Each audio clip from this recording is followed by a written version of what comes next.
حضرت خضر علیہ السلام کی شخصیت اسلامی روایت اور مذہبی قصوں میں بڑی اہمیت رکھتی ہے۔ ان کا ذکر قرآن مجید اور مختلف احادیث میں ملتا ہے، تاہم ان کی شخصیت کے حوالے سے زیادہ تر معلومات صوفیانہ اور عوامی داستانوں پر مبنی ہے۔ حضرت خضر علیہ السلام کا نام خضر عربی لفظ خضرا سے نکلا ہے، جس کا مطلب سبز ہے۔ کہا جاتا ہے کہ جہاں بھی وہ قدم رکھتے ہیں وہاں سبز اگ جاتا ہے، اس لیے انہیں خضر کہا جاتا ہے۔ حضرت خضر علیہ السلام کی عمر کے بارے میں مختلف روایات ہیں۔ بعض لوگوں کا ماننا ہے کہ وہ آج بھی زندہ ہیں اور اللہ تعالیٰ نے انہیں زمین پر زندہ رہنے کے لیے مامور کیا ہے۔ وہ لوگوں کی مدد کرتے ہیں، انہیں ہدایت دیتے ہیں اور اللہ کے خاص بندوں کے ساتھ ملاقاتیں کرتے ہیں۔ حضرت خضر علیہ السلام کا ذکر قرآن مجید کی سورہ کہف میں آیا ہے۔ حضرت موسیٰ علیہ السلام کے ساتھ ان کی ملاقات کا واقعہ بیان کیا گیا ہے۔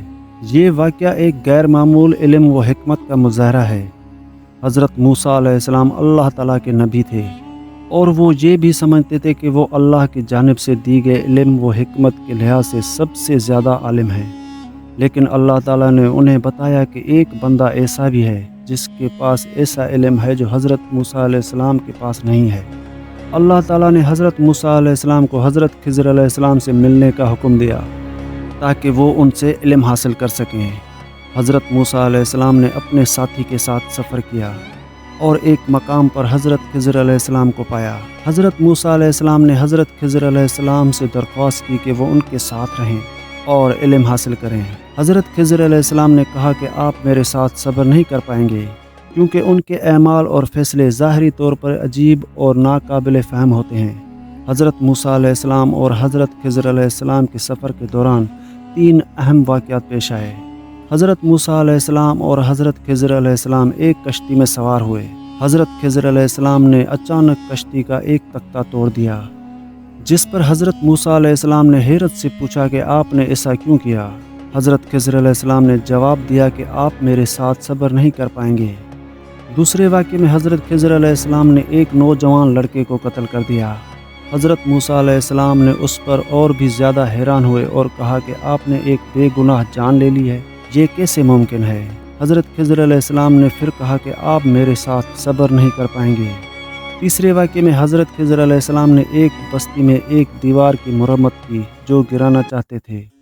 حضرت موسیٰ علیہ السلام نے کہا کہ آپ نے اس کام کے بدلے کوئی معاوضہ کیوں نہیں لیا؟ حضرت خضر علیہ السلام نے جواب دیا کہ یہ ہمارا آخری مقام ہے اور اب میں آپ کو ان کاموں کی حقیقت بتاتا ہوں۔ حضرت خضر علیہ السلام نے حضرت موسیٰ علیہ السلام کو ان تینوں واقعات کی وضاحت دی۔ حضرت خضر علیہ السلام نے کہا کہ جس کشتی کا انہوں نے تختہ توڑا تھا وہ کچھ غریب لوگوں کی تھی۔ قریب ہی ایک ظالم بادشاہ تھا جو ہر اچھی کشتی کو زبردستی چھین لیتا تھا، اس لیے حضرت خضر علیہ السلام نے کشتی کو عیبدار بنا دیا تاکہ بادشاہ اسے نہ لے سکے۔ حضرت خضر علیہ السلام نے کہا کہ اس لڑکے کے والدین مومن تھے اور یہ لڑکا بڑا ہو کر ان کے لیے مصیبت بن سکتا تھا۔ اللہ تعالیٰ نے انہیں حکم دیا کہ اس لڑکے کو قتل کر دیں تاکہ اس کے والدین کو بہتر اولاد مل سکے جو ان کے لیے رحمت ثابت ہو۔ بستی کی دیوار کے نیچے 2 یتیم بچوں کا خزانہ چھپا ہوا تھا۔ اگر دیوار گر جاتی تو بستی کے لوگ خزانہ نکال لیتے۔ اللہ تعالیٰ نے حکم دیا کہ دیوار کو مرمت کر دیا جائے تاکہ خزانہ ان بچوں کے بالغ ہونے تک محفوظ رہے۔ حضرت خضر علیہ السلام کی شخصیت کے حوالے سے مختلف علماء نے مختلف نظریات پیش کیے ہیں۔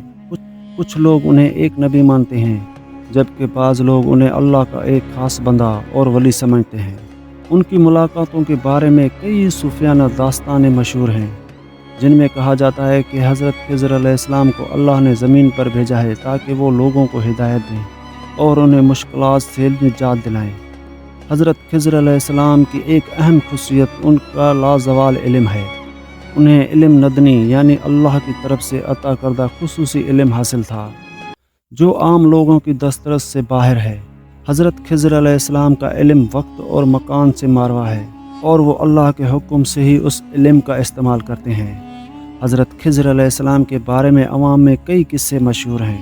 لوگ مانتے ہیں کہ حضرت خضر علیہ السلام آج بھی زندہ ہیں اور مختلف مواقع پر لوگوں کی مدد کرتے ہیں۔ کئی لوگوں نے ان سے ملاقات کا دعویٰ بھی کیا ہے۔ خاص طور پر صوفیانہ حلقوں میں یہ عقیدہ عام ہے کہ حضرت خضر علیہ السلام سے ملاقات کرنا ممکن ہے ایک مشہور قصہ یہ بھی ہے کہ حضرت خضر علیہ السلام کسی مسافر کی مدد کرتے ہیں جو بھٹک گیا ہو یا جسے کوئی مشکل پیش آ رہی ہو۔ وہ اکثر مسافروں کے روپ میں نمودار ہوتے ہیں اور لوگوں کو صحیح راستہ دکھاتے ہیں۔ حضرت خضر علیہ السلام کے بارے میں یہ بھی کہا جاتا ہے کہ وہ درویشوں اور صوفیوں کے دلوں میں علم اور ہدایت کا چراغ روشن کرتے ہیں۔ حضرت خضر علیہ السلام کی شخصیت اسلامی تاریخ میں ایک علامتی حیثیت رکھتی ہے۔